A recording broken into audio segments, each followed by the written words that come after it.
Hello dear students, welcome to SJ's classes. We had been discussing George Orwell's Animal Farm in our earlier video lessons.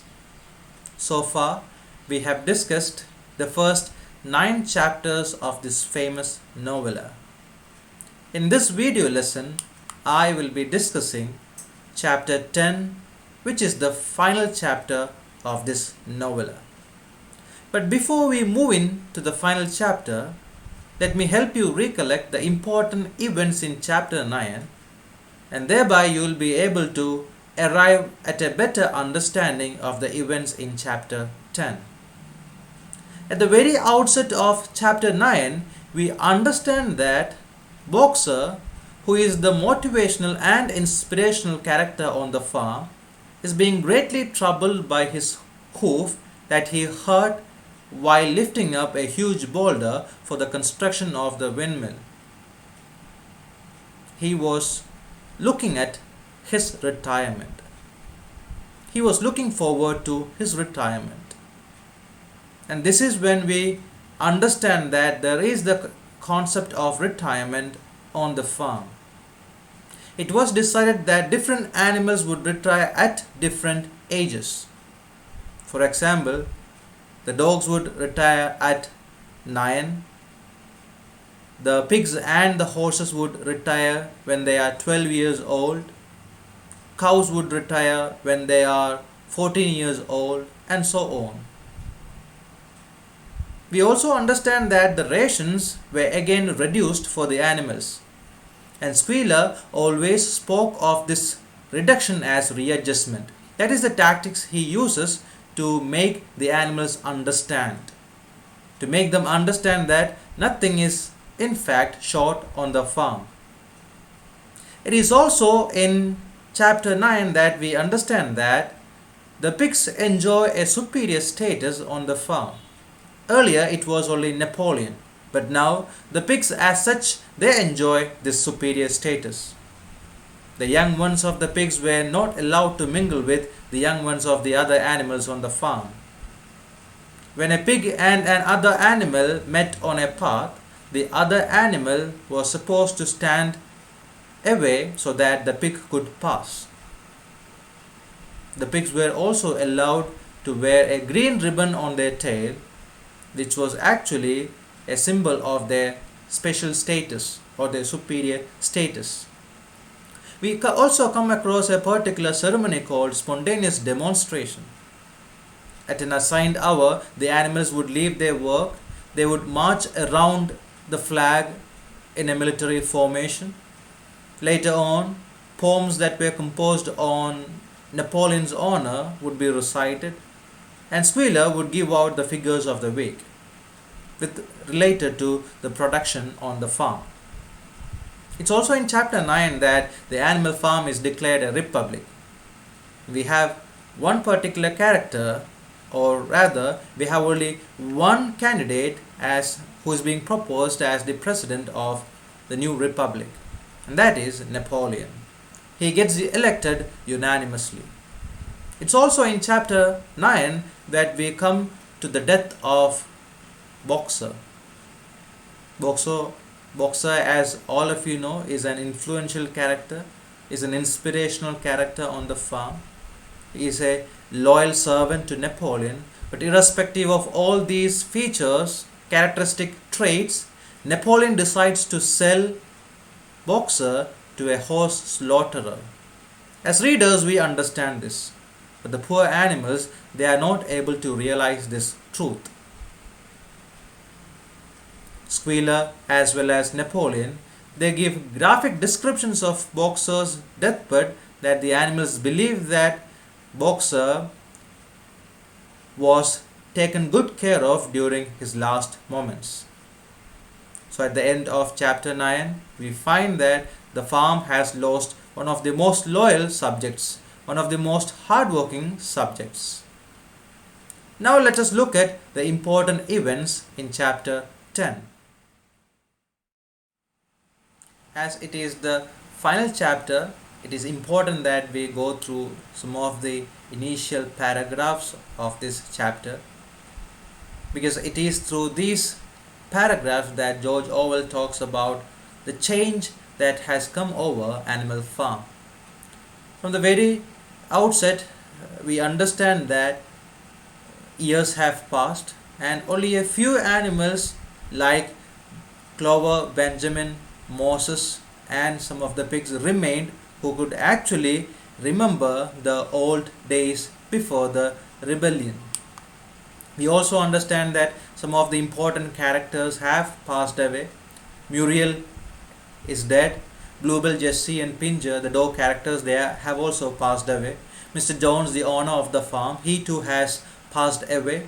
Snowball was forgotten about. Earlier, Napoleon invented rumors that Snowball used to frequent the farm, but Napoleon did not talk about Snowball anymore. He was forgotten. And even Boxer, the most influential, inspirational character on the farm, was also forgotten. Clover had changed in her appearance. Squealer, Napoleon, everyone had changed in their appearances. It's only Benjamin who remains somewhat static. Now, we also come across some of the new animals on the farm. There were only hardly few animals who remembered how life was before the rebellion. How life was during the rebellion and afterwards. But they too had only a vague memory regarding the rebellion as far as their life afterwards. The new animals on the farm, they had no idea with respect to the rebellion and what the following events that happened after the rebellion. There were new horses on the farm. They were upstanding beasts. They were willing workers and also good comrades, but they were simply stupid. Now, none of the new horses could not go beyond the letter B. We earlier read that Boxer was the most intelligent animal on the farm. He was the one who was educated up to the alphabet D, and he could not go beyond that. As far as the new horses are concerned, they could not even go beyond the alphabet B. We also understand that the animal farm is better managed now. It is also well organized. It had expanded itself by purchasing the two neighboring farms from Mr. Pilkington. The animals were also constructing a new windmill, but electric power hadn't so far come to the farm. The windmills that were constructed were being used to mill corn, and it brought a huge profit for the farm. And the promise was given that when the new windmill that they were constructing was completed, dynamos would be installed and electric power would come to the farm. So they were constructing windmills after windmills, but the ideas which were associated with the windmill never materialized.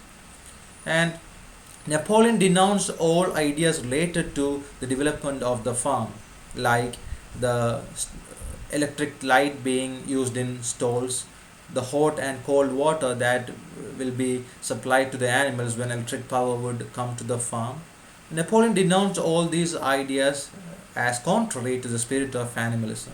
He always spoke about the truest happiness, which he said lay in working hard and living frugally, living without expecting much. Now, the farm becomes richer, but it was found that the animals never grew richer except for pigs and dogs. There were many dogs and pigs on the farm. Squealer always spoke to the animals that the pigs were always busy writing reports, minutes, and memoranda. He says that the work that was done by the pigs could never be understood by the animals, and he quotes the example of these files, reports, and minutes and memoranda which the pigs worked on. And he also says that at the end of all this compilation, they would just burn these reports and minutes, and this was being done for the welfare of the farm. So he was still fooling the animals on the farm. Now, these animals, especially the pigs, had evolved themselves into the status of human beings. Now, earlier, if you remember, all major states that it is only human beings who produced, consumed without producing anything. Now, at this moment, the same thing is applicable to the pigs as well as the dogs. They were the only animals on the farm who consumed without producing anything. We also understand in paragraph, after reading paragraph 5, that they had a very good appetite, which means that they consumed a good amount of food and they produced nothing. So in that sense, the animals, especially the pigs and dogs, they had evolved themselves into the status of human beings. Now the life of other animals, it was more or less the same. They were generally hungry. They slept on straw. They had no beds, or they did not move into the farmhouse, which would give them a luxurious sleep or stay. They drank from the pool. They worked hard in the fields, and they were troubled by seasons. Now nobody could remember what happened before the rebellion and how their lives were before the rebellion or even after the rebellion. So they did not have anything to compare with. It's only Benjamin who remembered every minute detail. And he says that hunger, hardship, and disappointment are the unalterable law of life. So perhaps this donkey is the only character on the farm who has a realization regarding their present situation. But the animals never gave up hope. It was the only farm in the entire land that was being managed by animals, and this gave them great hope. And when they hear the gun booming and the green flag fluttering, their hearts fill up with pride. None of the old dreams had been actually abandoned. The republic of animals which Major had foretold, when the green fields of England should be untrodden by human feet, was still believed in, which means that they were still working for it. Even though it had been established a long ago, they still wanted, they desired for that freedom which old Major spoke about. Now, at times, even though Beasts of England song was abolished by Napoleon, little strains of it was hummed secretly here and there. Now, one day early in summer, Squealer orders the sheep to follow him, and we understand that they spent the entire day in one part of the farm. The sheep spent the whole day there along with Squealer, and Squealer was with them for the greater part of every day. He said, teaching them a new song for which privacy was needed. Now, it's in paragraph 9 that we come across a very strange sight. One day when the animals were returning from the work, they were terrified to see a particular sight. It was Clover who sees the sight first. All the animals join her and they see what Clover had seen. It was a pig walking on his hind legs. So the pig had somewhat elevated into the stature of a human being. He was walking on two legs. It was Squealer who was walking on his hind legs. And a moment later, you see an entire file of pigs walking out of the farmhouse, and all of them were walking on their hind legs. They were walking on two legs. All the animals were shocked to see this. And finally, Napoleon, he comes out, and he comes out in a majestic manner. He was upright. He was not like the other pigs. He was walking upright, and he was casting haughty glances from side to side.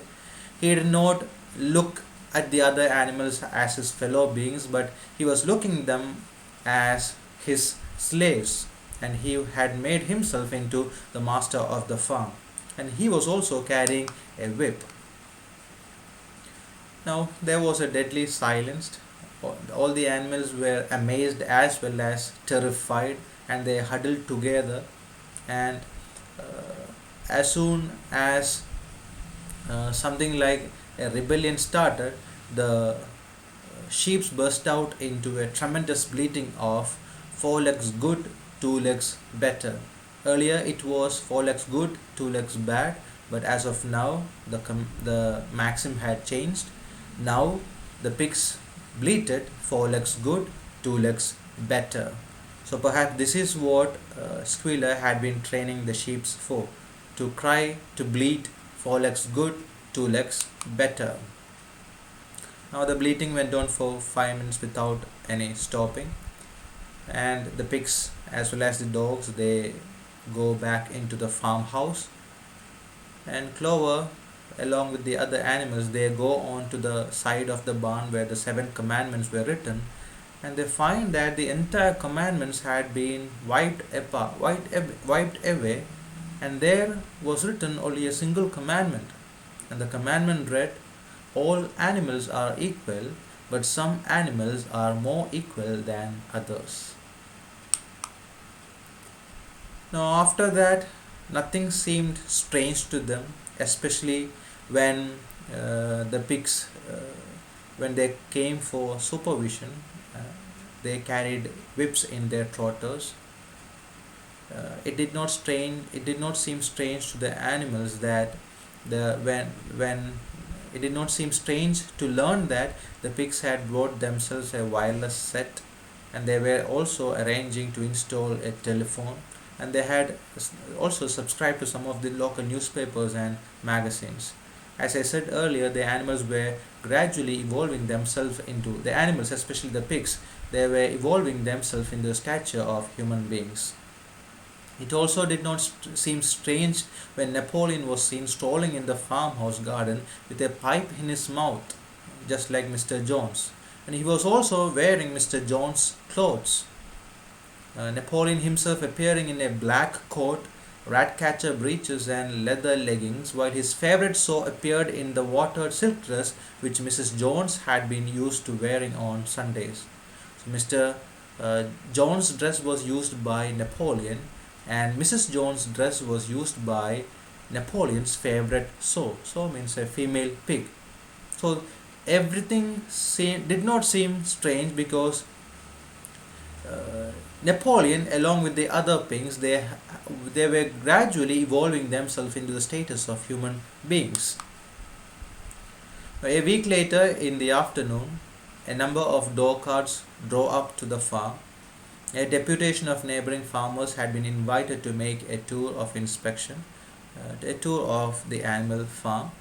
They were shown all over the farm, and they expressed great admiration for everything they saw, especially the windmill. And that evening, loud laughter and bursts of singing comes from the farmhouse. The animals, the pigs, along with the human beings, they were having a meeting as well as a party. And what could be happening there? The animals were very much curious, and they approaches the farmhouse to see what is happening inside. And uh, they see the pigs seated with the other animals, other human beings whom they had invited. They're round, they sat round the long table. There were farmers as well as the eminent pigs, including Napoleon. Napoleon himself occupied the seat of honor at the head of the table. Now, Mr. Pilkington of Foxwood had stood up, his mug in his hand. In a moment, he said he would ask the present company to drink a toast. So he was actually making a toast. He speaks about many things. He says that it was a source of great satisfaction to him that a long period of mistrust and misunderstanding had now come to an end. Unfortunate incidents had occurred. He's referring to the earlier events when he tried to recapture the farm.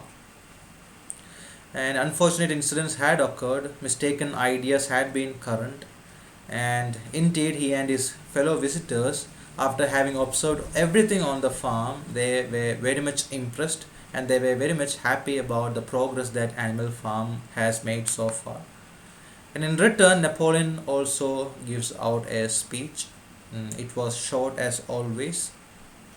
He says that he was happy that the period of misunderstanding was at an end, and his sole wish now was to live at peace and to do normal business with the other farms in Wellington.